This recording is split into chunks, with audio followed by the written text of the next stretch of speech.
हथेली में संतानहीनता का योग कहाँ होता है? वैसे तो कई स्थानों पर हस्तरेखा में कई स्थानों पर संतानहीनता का योग पाया जाता है, मगर मुख्य संतानहीनता का योग कहाँ और कैसे होता है, उसमें से हम एक विषय पर प्रकाश डालने की कोशिश करेंगे।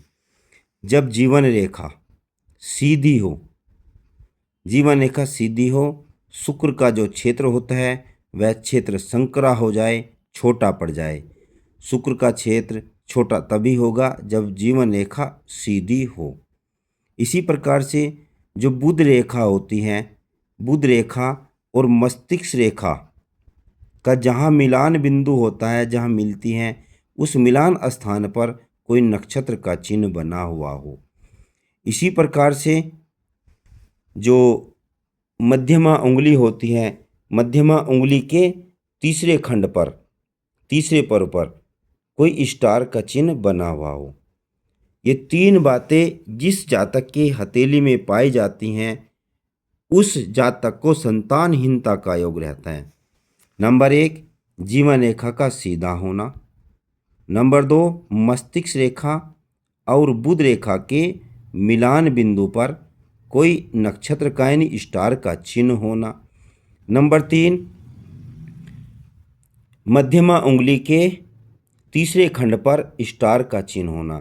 यदि किसी भी जातक के हाथ में ये तीनों बातें पाई जाएं, उस जातक को संतानहीनता का योग रहता है और उस व्यक्ति को संतान या तो होती नहीं, अगर होती है तो किन्हीं कारणों से उसके यहाँ पर कुछ कमियां आ जाती हैं। जैसे कि हम प्रकाश डालते हैं, जब जीवन रेखा सीधी होगी, जिस लड़के के हाथ में या जिस लड़की के हाथ में जीवन रेखा सीधी होगी, शुक्र का स्थान छोटा होगा।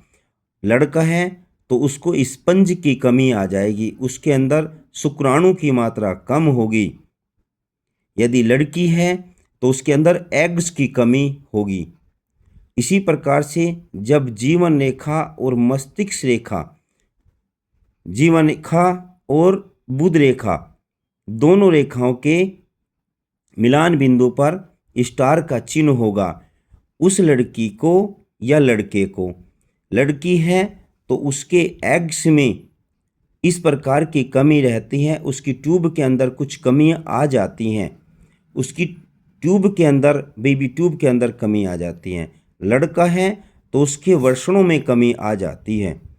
इसी प्रकार से जब मध्यमा उंगली के तीसरे खंड पर यदि स्टार का चिन्ह है तो ऐसे लड़के को किसी कारण से चोट लगने के कारण से, लड़का हो चाहे लड़की हो, चोट लगने के कारण से उसे संतानहीनता का योग आ जाता है। यदि हाथ में तीनों बातें हैं तो वह व्यक्ति संतानहीनता का योग उसके हाथ में होता है।